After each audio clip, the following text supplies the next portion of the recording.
పీతల పులుసు కట్టెల పొయ్యి మీద విలేజ్ స్టైల్లో ఎలా వండుకుంటారో ఈరోజు నేను వండి చూపిస్తానండి. ఈ కర్రీ తింటే జలుబు ఉన్న వాళ్ళకి వెంటనే జలుబు తగ్గుతుంది, బాగా వేడి చేస్తుంది అన్నమాట.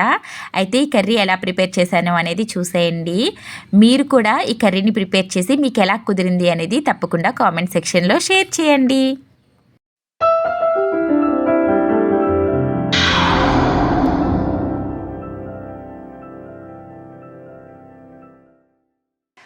హలో ఫ్రెండ్స్, హాయ్ అందరికీ నమస్తే. Welcome back to our channel Konaseema అందాలు బై దేవి.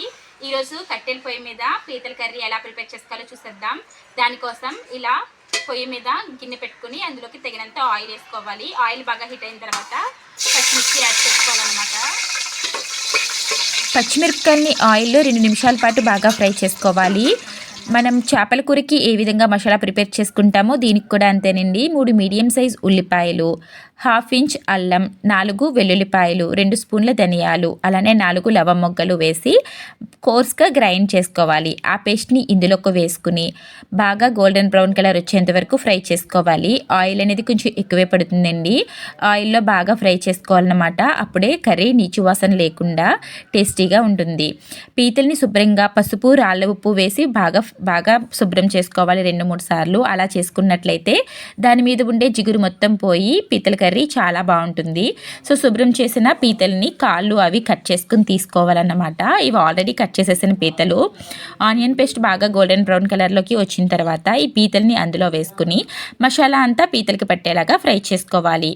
సన్నగా పొడవుగా కట్ చేసుకున్న 3 వంకాయలని, 2 టమాటాలని కూడా వేసుకుని బాగా కలుపుకోవాలి. ఈ కర్రీకి మెయిన్ టేస్ట్ వచ్చేదే వంకాయ అండి. వంకాయ వేసుకోవడం వల్ల కర్రీ టేస్ట్ చాలా బాగుంటుంది. ఇప్పుడు ఇందులోకి 1/2 టేబుల్ స్పూన్ పసుపు, టేస్ట్కి సరిపడినంత సాల్ట్ని యాడ్ చేసుకుని బాగా కలుపుకోవాలి. వీటన్నిటిని బాగా కలిపి దీని మీద ప్లేట్ వేసి 5 నుంచి 6 నిమిషాల వరకు బాగా మగ్గించాలి. ఇలా 5 నిమిషాల తర్వాత ప్లేట్ తీసుకుని మరొకసారి బాగా కలుపుకోవాలండి. ఇలా చేయడం వల్ల మనకి ఆ పీతల్లో ఉండే వాటర్ మొత్తం బయటకు వచ్చి కర్రీ టేస్ట్ బాగుంటుంది. ఇందులోకి 2 రెమ్మల కరివేపాకుని శుభ్రంగా క్లీన్ చేసుకుని యాడ్ చేసుకోవాలి. కరివేపాకు ఇష్టం లేని వాళ్ళు స్కిప్ చేయొచ్చు, కానీ కరివేపాకు వేసుకోవడం వల్ల టేస్ట్ చాలా అంటే చాలా బాగుంటుంది. మరొక 2 నిమిషాలు బాగా కలుపుకోవాలి. పీతలు ఇలా ఎక్కువ మగ్గితేనే మనకి మెత్తగా అవుతాయండి. సో ఇప్పుడు ఇందులోకి రుచికి సరిపడినంత కారాన్ని యాడ్ చేసుకోవాలి.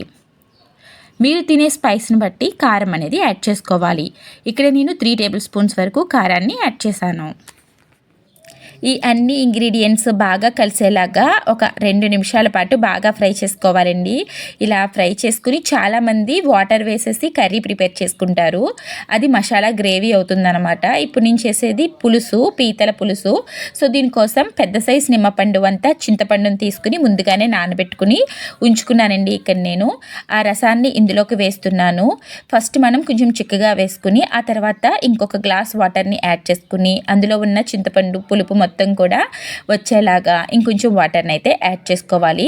మనకి 2 to 3 గ్లాసెస్ వరకు వాటర్ పడుతుంది. ఇప్పుడు దీన్ని దగ్గరికి అయ్యేంత వరకు ఉడికించుకోవాలన్నమాట.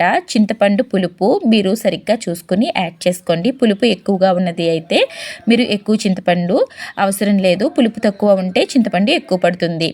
కూర ఉడికేంతసేపు కూడా మంట మండుతూనే ఉండాలండి, లేదంటే పొగవాసన వచ్చేస్తుంది. స్టార్టింగ్ నుంచి ఎండింగ్ వరకు పొయ్యి మండుతూనే ఉండాలి.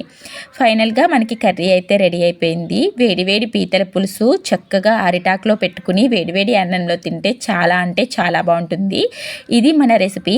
ఈ వీడియో మీకు నచ్చితే లైక్ చేయండి, షేర్ చేయండి, అలానే మన ఛానల్ని తప్పకుండా సబ్స్క్రైబ్ చేసుకోండి. Thank you for watching my video.